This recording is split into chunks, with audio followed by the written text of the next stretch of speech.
Hello and welcome to today's August 25th news and stimulus package update. Today we're going to talk about political fighting and how the blaming continues, stimulus insight from Chief of Staff Mark Meadows. Presidential candidates are now chosen on both sides. If you're a subscribed member of my community, then welcome back. I really appreciate you being here. And if you're not, consider subscribing. We have a great community.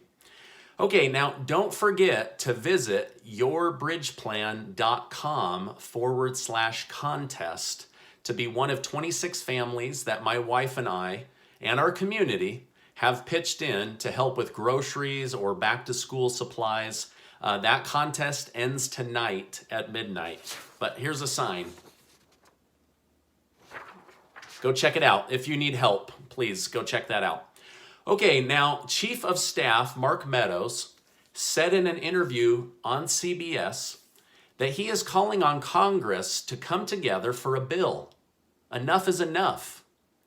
He then said the president is willing to sign a bill. Just get a bill in front of the president. Meadows was then asked, based on where both parties agree, what could be passed quickly?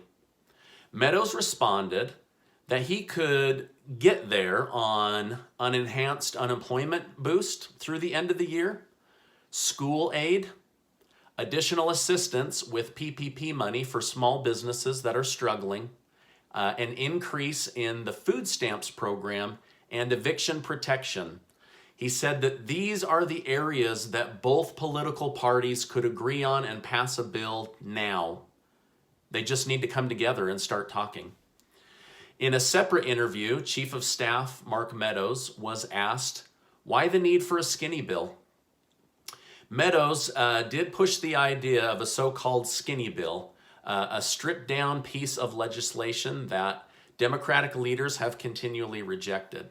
He said that there was a growing consensus that if we want to do something on postal, we ought to do something on other small businesses and enhanced unemployment. At least pick the things we think we can agree on and put that on the floor. So what he's saying is, okay, the House has now passed this post office bill. Let's now take this skinny bill and let's piggyback the two in the Senate and get something out that actually helps the people and not just the post office.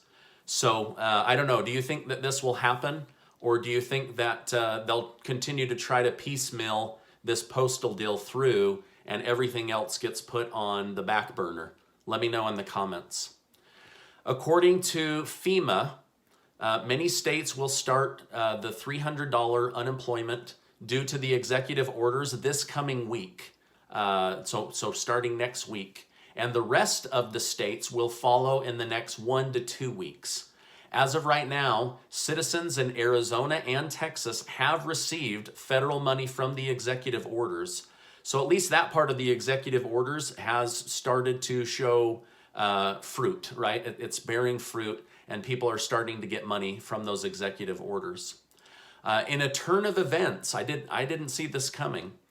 Thanks to pressure from state representatives and perhaps maybe even some senators, Governor Cuomo of New York has agreed to accept the money for federal unemployment boost for the state of New York.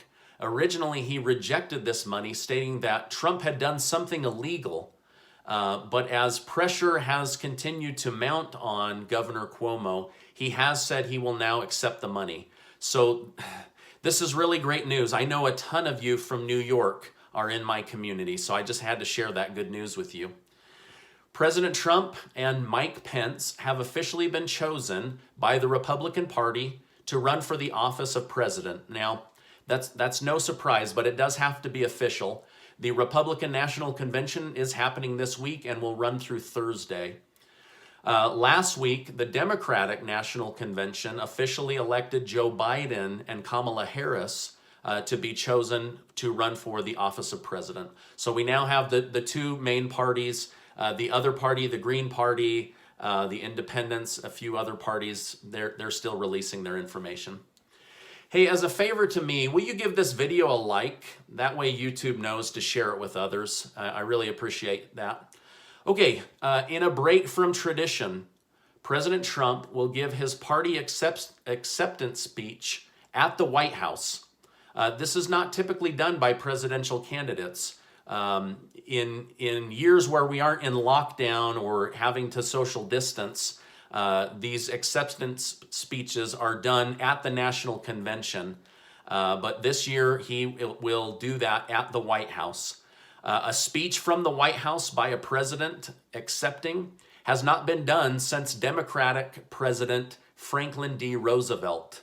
However, Trump will deliver the speech on the lawn of the White House and not in the Oval Office like Roosevelt. So he's kind of following Roosevelt's footsteps, but not going into the White House. I'd like to hear from the community. Many of you have been with me for many, many months now, and I appreciate that. Do you think that there's one politician in particular that is holding this up? I know many are mad at Mitch McConnell. I know that many are mad at Nancy Pelosi. I've seen other names in the comment feed, but do you think that there's one particular person, or is it just the two fighting parties? So let me know in the comments. Is it one particular person, or is it the two fighting parties? Okay, now tomorrow, it's Wednesday night. I'll be going live for my live show with Stephen Gardner at 9 p.m. Eastern. I hope you can join me for a night of fun. We'll be talking about money, business, personal development. It should be good. I will also be announcing a new contest with an even higher dollar amount, so make sure to tune in. But don't miss out on tonight's contest that ends at midnight. Go to yourbridgeplan.com/contest to make sure that your family gets enrolled. Now, lastly, I just want to remind you that you are amazing. Don't ever tie your self-esteem or self-worth to government policy. I appreciate you being in my community, and I'll see you on the next video.